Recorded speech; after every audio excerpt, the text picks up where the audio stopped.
Points versus HEI, a classic muscle car debate that has divided the community for years. On this 67 Chevy with the 283, we're going to walk you through why some people keep the factory points, but why many people prefer to switch to an HEI, and we're going to show you step by step how to swap from one to the other. Let's start with what this car originally came with, a factory points distributor.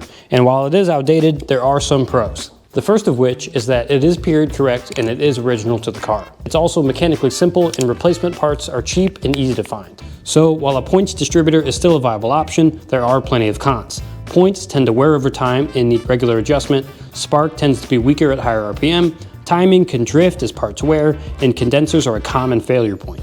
Now, on the other side of the argument is an HEI, or high energy ignition system, which Chevrolet introduced in the mid-1970s. The pros of this are a much hotter spark, more consistent timing, no points to maintain, and better cold starts and throttle response.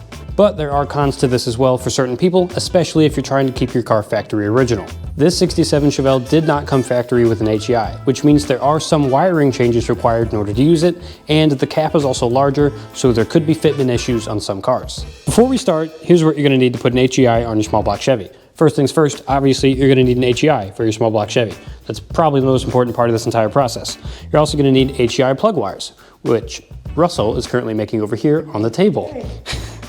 You're going to need a new distributor gasket, timing light, a 9/16 inch wrench, and a new 12 gauge ignition power wire. First things first, whenever you're working on ignition components, always disconnect the battery so you do not accidentally shock yourself. Russell and I have both done that when we put the new points distributor in the first time. It's not fun, take it from us. Step 2 is you're going to rotate the engine over by hand using the bolt on the crank pulley. What you're trying to do is, at least on this small block Chevy, line up the timing mark on the crank pulley with the 0 on the timing hashes right above it. This will ensure that your engine is at top dead center, and then you can remove the old distributor cap and make sure that the rotor is pointing directly at cylinder 1. Now, the firing order on these small block Chevys is pretty simple. A lot of them have it stamped right here on top of the intake, so it's really easy to know exactly what order the plug wires need to go in. Also, when you're looking at the car from the front, the bank on the right are the odd number cylinders and the bank on the left are the evens. So the front cylinder on the right is 1, then 3, then 5, then 7, and on the left you have 2, then 4, then 6, then 8. So you can label the spark plug wires as you take them off if you like to, but if you know what you're doing, you don't really have to do that. Now, after removing the spark plug wires, you can disconnect the vacuum advance from the left side of the distributor cap. Then all you have to do is remove the hold down bolt that holds the distributor to the intake, and it should lift right out of the block. Make sure you pull straight up instead of at an angle so the gears on the distributor don't bind with the gears on the oil pump. One of the most important parts of the swap is that the old points distributor does not receive full 12 volt power all the time. It uses a resistance wire. An HEI needs a full 12 volts with the key on.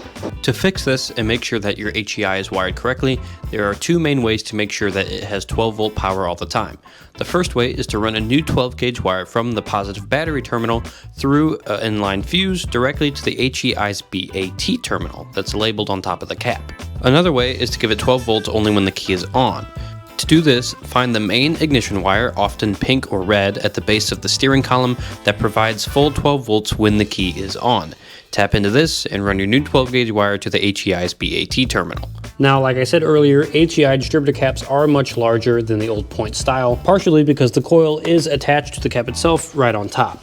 Luckily, in this car, there's plenty of clearance for it, but you do have to check that it will clear on some applications. In order to drop it in, you follow basically the same steps that you took to take the old distributor out. First things first, always make sure to lightly oil the distributor gear so that it goes in smoothly and you don't get any nasty metal on metal contact with the oil pump. Next, as long as your engine is still at top dead center, you're going to align the rotor inside the distributor cap with cylinder number 1 right there in the front. Then all you have to do is lower the distributor into place just like you took the old points one out, and you may have to rotate the oil shaft a little bit to get it to drop all the way in. Now, once the distributor is installed, you're going to see these 3 wires coming out of the bottom of the distributor. A red one, a black one, and a brown one normally. This little tail is going to plug into the innermost terminal on the top of the distributor cap. And lastly, you're going to reconnect your vacuum advance hose back to this little diaphragm in the same place that it was installed on the old point style distributor. Now all that's left is to install the new HEI plug wires once Russell is done, and then we can get to timing this thing.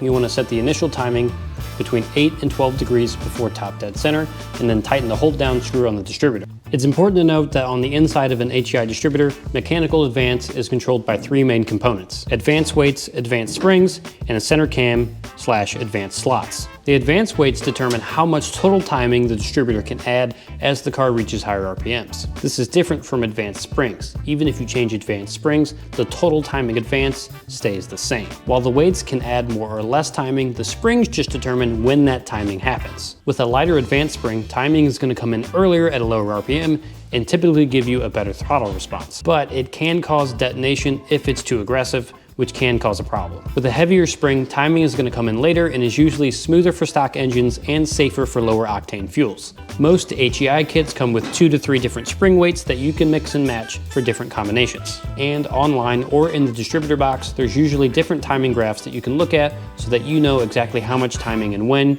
you're using on your new HEI distributor. Now, when swapping to an HEI or just messing with timing in general, especially on smaller engines like this, here are a few ways that people get into trouble. Number 1, too much total timing. Too much total timing could cause early detonation, higher engine temps, and even engine damage. Another mistake is that on these smaller engines, people decide to have their timing come in way too early, around 1500 RPM. You don't need 34 degrees of timing at 1500 RPM. It's perfectly fine to have it come in well after 2500 or even after 3000. Third mistake is not having any vacuum advance. Mechanical advance does some of the work, but you need vacuum advance for your car to run smoothly. And lastly, another mistake that people make is using light mechanical advance springs for really low octane fuel. Again, a heavier mechanical advance spring means that timing is going to come in later, which is much safer for lower octane fuels, which is what we run in this small 283. This 283 does not need to run on 93 or 97 octane all the time, and it's also not really doing any drag racing. We're going to fix that when we eventually put a bigger engine in this, but for now, a heavier advanced spring is fine because we're putting 87 to 90 octane in it. With all of that said, both ignition systems absolutely have their place. If you're going for a full concours restoration, points make sense. But if you want more reliability, easier starts, and less maintenance, you might want to swap to an HEI. But what all of you should do is comment down below whether you're using a points or an HEI style distributor and how much you hate filing points. And now that your new HEI is all wired up, you can enjoy easier startups and better throttle response. Oh, that was way better. Snappy.